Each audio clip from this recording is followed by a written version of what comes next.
नमस्ते, प्रणाम। जीवन में जब आप द्वंद्व में फंसे हो, मन विचलित हो, दिमाग अस्थिर हो, बहुत सी चीज़ें हमारे दिमाग में चलती हैं, मन में चलती हैं। जब हमें कोई रास्ता नहीं मिलता तो हमें एक चीज़ तो याद रखनी चाहिए कि भगवान इस धरती पर है। उनके किए हुए कार्य या हमारे जो भी हमारे साथ घटित होता है उनका एक बोध हमें करना चाहिए। और उसी की दृष्टि मुझे आज से मैंने अपने जीवन में ये श्रीमद् भागवत का हिंदी वर्जन है, इसे पढ़ने की कोशिश करूँगा और अपने जीवन में उतारने की कोशिश करूँगा। और ये आपके सामने है, पहला अध्याय है हिंदी में। हे संजय, धर्मभूमि कुरुक्षेत्र में इकट्ठे हुए युद्ध की इच्छा वाले मेरे और पांडवों के पुत्र ने भी क्या किया? तो व्याख्या है, यह हिंदी सांस्कृतिक विलक्षणता है। इसमें प्रत्येक कार्य अपने कल्याण का उद्देश्य सामने रखकर ही करने की प्रेरणा की गई है। इसलिए युद्ध जैसा घोर कर्म भी धर्म क्षेत्र, धर्मभूमि एवं कुरुक्षेत्र तीर्थ भूमि में किया गया है, जिससे युद्ध में मरने वालों का भी कल्याण हो जाए। भगवान की ओर से सृष्टि में कोई भी मेरे और तेरे का विभाग नहीं किया गया है। संपूर्ण सृष्टि 5 भौतिक हैं, सभी मनुष्य समान हैं और उन्हें आकाश, वायु, अग्नि, जल और पृथ्वी भी समान रूप से मिली हुई है। परंतु मनुष्य मोह के वशीभूत होकर उसमें विभाग कर लेता है कि ये मनुष्य घर, गांव, प्रांत, देश, आकाश, जल आदि मेरे हैं और ये तेरे हैं। इस मेरे और तेरे के भेद से ये संपूर्ण संघर्ष उत्पन्न होते हैं। महाभारत युद्ध भी इस मांक मेरे पुत्र और पांडव पुत्रों के इस भेद के कारण आरंभ हुआ।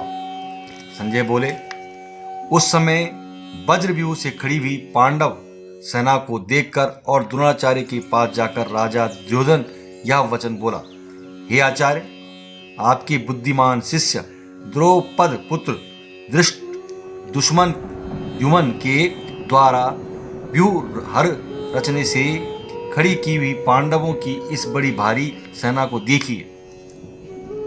यहाँ पांडवों की सेना में बड़े बड़े शूरवीर हैं, जिनके बहुत बड़े बड़े धनुष हैं तथा जो युद्ध में भीम और अर्जुन के समान हैं।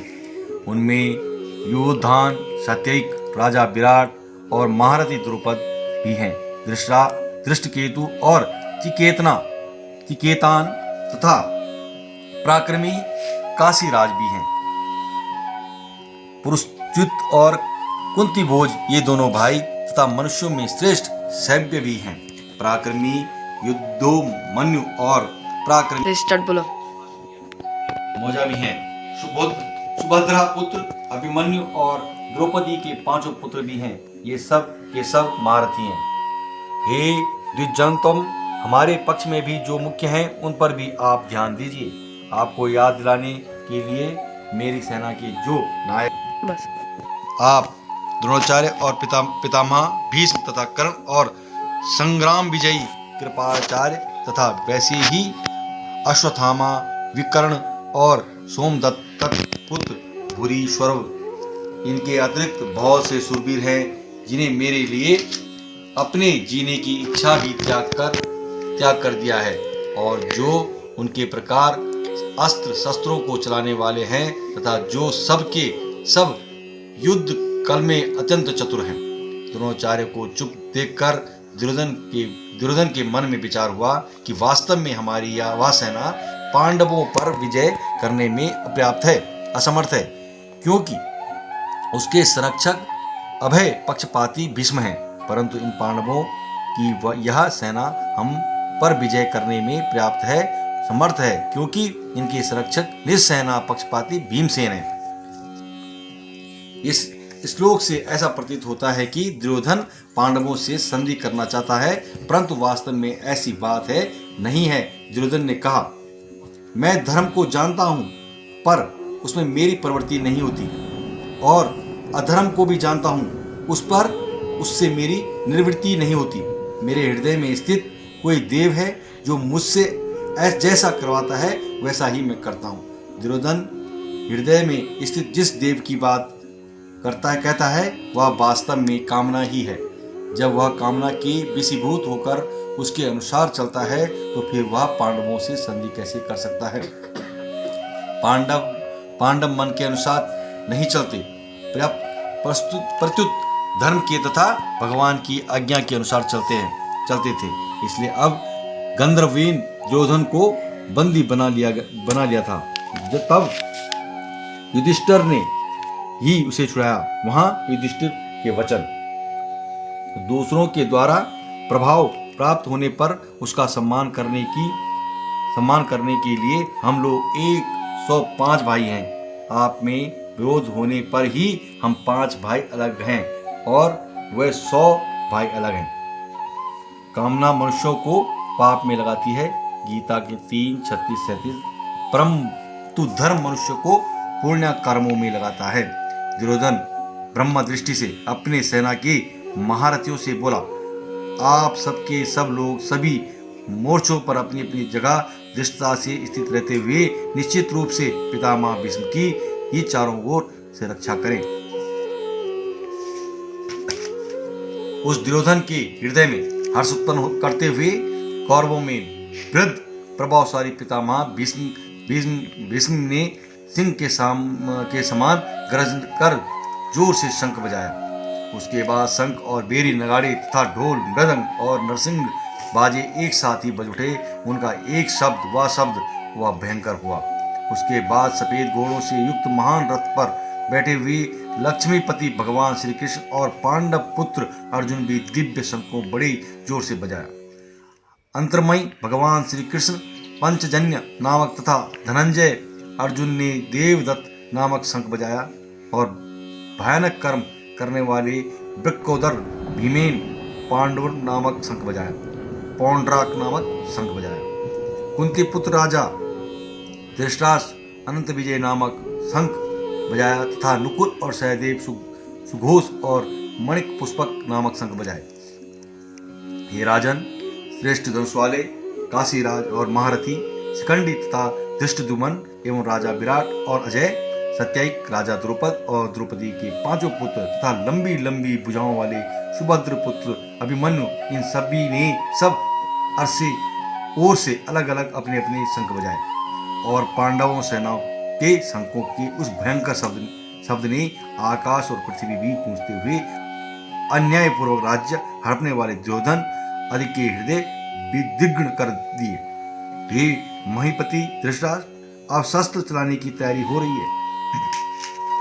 रही थी कि उस समय अन्याय पूर्वक राज्य को धारण करने वाले राजाओं और उनके साथियों को व्यवस्थित रूप से सामने खड़े होकर देखकर कपिध्वज पांडव पुत्रों अर्जुन ने अपना गांडीव धनुष उठा लिया और अंतर्मन भगवान श्री कृष्ण यह वचन बोले।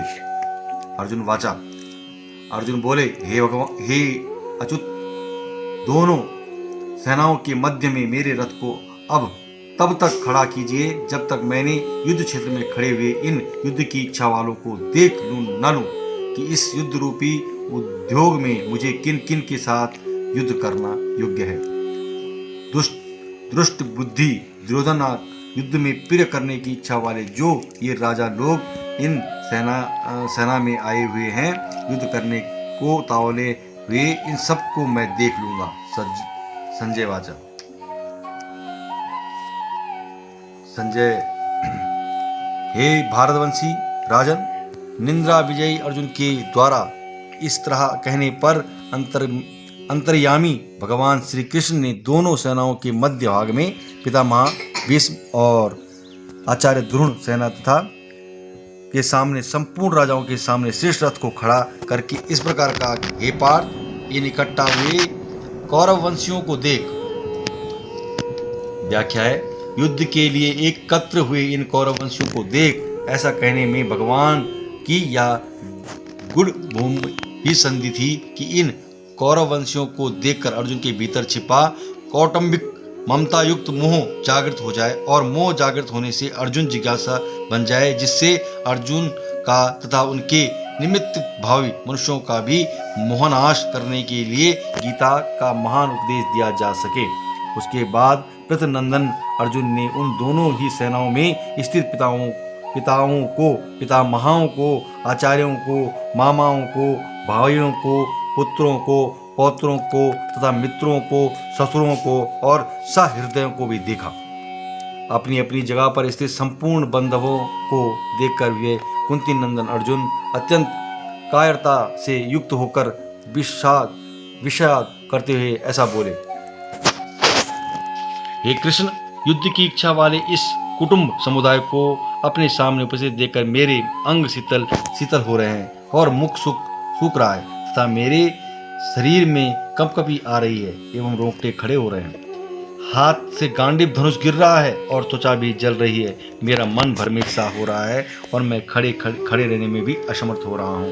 हे केशव, मैं लक्षणों सुकुनों को भी विपरीत देख रहा हूँ और युद्ध में स्वजनों को मारकर श्रेय लाभ भी नहीं देख रहा हूँ।